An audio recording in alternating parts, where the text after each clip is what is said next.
कहते हैं कि किसी की जेब में अगर नए नए पैसे हो तो उछलते हैं। अच्छा।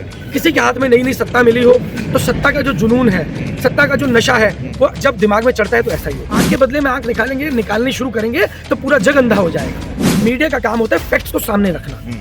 अगर आज मीडिया ये बोलने लगे कि देखिए मिट्टी में मिला दिया, देखिए ऐसा कर दिया, तो आप ये बोलो ना कि कानून कोर्ट्स को क्लोज कर देना चाहिए, कोर्ट्स में ताला लगा देना चाहिए, उनकी तो जरूरत ही नहीं है। लेकिन ऐसे समय के अंदर कोई अगर एनकाउंटर किया जाता है, एनकाउंटर किया जाना और फर्जी एनकाउंटर किया जाना, इसमें दो तथ्य अलग अलग है। इस स्थिति के अंदर होता है कि कोई व्यक्ति पुलिस के ऊपर रिवर्स कर रहा था, एडवर्स अटैक कर रहा था, कोई व्यक्ति कानून व्यवस्था को अपने हाथ में लेने का प्रयास कर रहा था और वो कंट्रोल से बाहर है, क्योंकि उसमें भी प्रावधान है कि पहले आप उसको जो गोली मारेंगे उसकी टांग पर मारी जाएगी ताकि उस व्यक्ति को अरेस्ट किया जाए। किसी भी व्यक्ति को गोली मारकर उसकी हत्या करने का अधिकार किसी के पास नहीं। हम बड़ा ही क्लियर बात कहने वाले व्यक्ति हैं। जो भी व्यक्ति गलत गतिविधियों में इन्वॉल्व हो, चाहे वो गलत गतिविधि कोई भी हो, चाहे वो मर्डर हो, चाहे वो बलात्कार हो, चाहे वो देश की बेटियां जिन लोगों के क्षेत्र में कहते सुरक्षित ना हो, हर व्यक्ति पे कार्रवाई होनी चाहिए। इसमें गलत क्या है? लेकिन सबसे बड़ी बात, जो संविधान ने कानून का अधिकार, एक न्यायालय को अधिकार दिया है जस्टिस करने का, उन लोगों को दोषी करार देने का, उन लोगों को सजा देने का जो लोग गलत तरीके से गलत काम करते हैं, गलत किसी का मर्डर कर देते हैं, हत्या कर देते हैं या कानून को ताक पर रखकर आगे बढ़ते हैं। लेकिन ऐसे समय के अंदर कोई अगर एनकाउंटर किया जाता है, एनकाउंटर किया जाना और फर्जी एनकाउंटर किया जाना, इसमें दो तथ्य अलग अलग हैं। अगर कोई भी एनकाउंटर होता है, वो इस स्थिति के अंदर होता है कि कोई व्यक्ति पुलिस के ऊपर रिवर्स कर रहा था, एडवर्स अटैक कर रहा था, कोई व्यक्ति कानून व्यवस्था को अपने हाथ में लेने का प्रयास कर रहा था और वो कंट्रोल से बाहर है, क्योंकि उसमें भी प्रावधान है कि पहले आप उसको जो गोली मारेंगे उसकी टांग पर मारी जाएगी ताकि उस व्यक्ति को अरेस्ट किया जाए। किसी भी व्यक्ति को गोली मारकर उसकी हत्या करने का अधिकार किसी के पास नहीं है। और अक्सर आपने देखा है कि देश के अंदर मौजूदा सरकार में भी और पुरानी सरकारों में भी अक्सर यही बात चलती आ रही है कि जो लोग फर्जी एनकाउंटर करते थे, बहुत बार वो लोग पकड़े गए, उनके ऊपर सजा हुई। और मैं आपको बता देता हूँ, जो लोग फर्जी एनकाउंटर में इन्वॉल्व होते हैं, बहुत से कर्मचारी ऐसे होते हैं, पुलिस कर्मचारी ऐसे होते हैं, जब उनको सजा होती है उस वक्त कोई भी नेता, जो नेता आज आपसे एक काम करवा रहे हैं, फर्जी एनकाउंटर करवा रहे हैं, उस वक्त वो नेता आपसे पल्ला झाड़ लेते हैं। यहाँ तो जश्न मनाया जा रहा है, योगी आदित्यनाथ बधाई दे रहे हैं पूरे जो एसटीएफ के जवान उन सबको।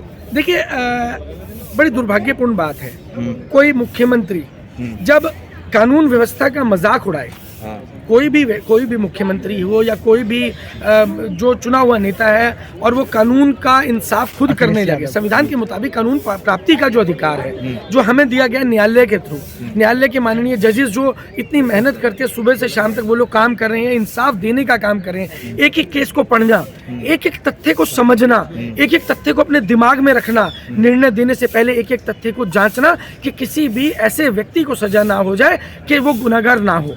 कानून में प्रावधान है कि 100 गुनहगार छूट सकते हैं, लेकिन एक व्यक्ति जो अपराधी, जो बेगुनाह है, 100 वो लोग छूट सकते हैं जो गुनहगार नहीं है, लेकिन जो अपराधी है उसकी वजह से किसी जो गुनहगार नहीं है उसको सजा नहीं होनी चाहिए नेताओं के पास में। लेकिन अभी तो मीडिया तो यही दिखाया ना, जश्न मनाया जा रहा है कि देखिए किस तरह से खूंखार। मीडिया कौन?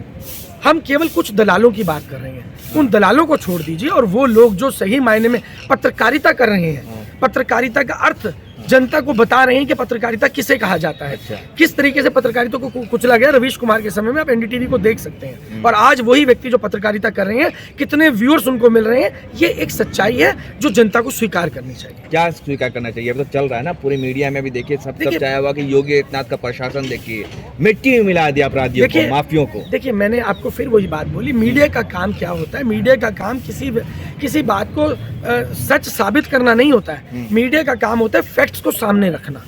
अगर आज मीडिया ये बोलने लगे कि देखिए मिट्टी में मिला दिया, देखिए ऐसा कर दिया, तो आप ये बोलो ना कि कानून कोर्ट्स को क्लोज कर देना चाहिए, कोर्ट्स में ताला लगा देना चाहिए, उनकी तो जरूरत ही नहीं है। क्या जरूरत है कोर्ट की? फिर इसी तरीके से न्याय व्यवस्था को चलने दीजिए। आँख के बदले में आँख निकालनी शुरू करेंगे तो पूरा जग अंधा हो जाएगा। तो ये तरीका नहीं है न्याय देने का या न्याय लेने का। तो क्या लगता है इस इनकाउंटर पे आप क्या कहना चाहेंगे कि वाकई मतलब गलत हुआ है? माफियाओं के साथ जो योगी आदित्यनाथ की नीति है, कहा जा रहा है कि इसको अपनाया जाना चाहिए, बुलडोजर नीति हो या इस तरह से माफियाओं को। देखिए, कहते हैं कि किसी की जेब में अगर नए नए पैसे हो तो वो उछलते हैं। अच्छा। किसी के हाथ में नई नई सत्ता मिली हो तो सत्ता का जो जुनून है, सत्ता का जो नशा है, वो जब दिमाग में चढ़ता है तो ऐसा ही होता है। लेकिन उनको ये याद रखना चाहिए, मौजूदा समय में जितने भी नेता हैं उनको ये बात ध्यान रखनी चाहिए कि बड़े बड़े दिग्गज आए थे और चले गए, आए थे और चले गए, और तुम रहोगे परमानेंट। ये परमानेंट कुर्सी किसी की नहीं है। इसके बाद क्या होगा, इस पर विचार करिए। इंसानियत से बड़ा कोई धर्म नहीं है, उस पर चलिए। और इस तरीके की अगर आपके आदेश पर इस तरीके का कोई इनकाउंटर हुआ है तो बड़ा ही निंदनीय विषय है, ये नहीं होना चाहिए। और कानून व्यवस्था पे हमें पूरा विश्वास करते हुए न्यायालय के ऊपर विश्वास करना चाहिए, और उस तरीके से हमें कानून व्यवस्था। लेकिन आप तो आजकल देख रहे हैं कि ना, इनकाउंटर हो या किसी का घर गिराना हो, कानून का इंतजार कहाँ हो रहा है अदालत का, पहले ही हो जा रहा है। मैंने बताया ना कि जब सत्ता का नशा दिमाग पे चढ़ जाए तो ऐसा ही होता है। आप इंसान को इंसान नहीं समझते हैं। आज क्या हो रहा है, अब काजल हिंदुस्तानी का केस आपने देख ही लिया होगा, आपके सामने आ गया। वो लोग जिन्होंने भाजपा के लिए ट्रोलिंग की, ट्रेंडिंग की, हिंदू मुस्लिम किया, आज जब उसको अरेस्ट किया जा रहा है तो आज की तारीख में क्या हाल हो रहा है, स्थिति सबके सामने है। और मैं आपको बता रहा हूँ, ये नेता आपके सगे नहीं है। कोई भी नेता, किसी भी पार्टी का नेता आपका सगा नहीं है। आपको यूज किया जाएगा, और यूज करने के बाद दूध में से मक्खी की तरह निकाल करके इसे फेंक दिया जाएगा, और नई पौध को फिर तैयार किया जाएगा, आपके ऊपर प्रयोग किया जाएगा। यही इन लोगों का काम है इस टाइम पे जो चल। लेकिन लोग कह रहे हैं कि योगी जी ने बहुत बढ़िया किया, वरना इस तरीके के जो क्रिमिनल होते थे उनको अरेस्ट करके जेल भेज दिया जाता था, और फिर वहाँ रोटी तोड़ते थे और सजा नहीं होती थी कभी भी। फिर आप बोल दीजिए कि संविधान को खत्म कर देना चाहिए। या तो हमें संविधान पे विश्वास रखना चाहिए, या संविधान पे विश्वास नहीं रखना चाहिए। और इस बात पे मुझे बाबा साहब का एक बहुत अच्छा कोट याद आ रहा है। बाबा साहब से जब पूछा गया कि क्या जो देश का संविधान है, भारत का जो संविधान है, क्या वो दुनिया का सबसे बेहतरीन संविधान है, तो बाबा साहब ने एक बहुत अच्छी बात कही। उन्होंने कहा, दुनिया का सबसे बेहतरीन से बेहतरीन संविधान भी अगर बना दिया जाए, उसे लागू करने वाले लोग अगर घटिया होंगे तो बढ़िया से बढ़िया संविधान भी घटिया साबित होगा। और दुनिया के सबसे बेकार से बेकार संविधान को भी अगर लागू करने के लिए अच्छे लोगों के हाथ में दे दिया जाए तो वो बेकार से बेकार संविधान को भी अच्छा साबित कर देंगे। तो ये जवाब जो हमें देना चाहिए, ये बाबा साहब उस वक्त दे के जा चुके हैं। तो ये हमें समझना होगा कि संविधान के मुताबिक हमें क्या करना है।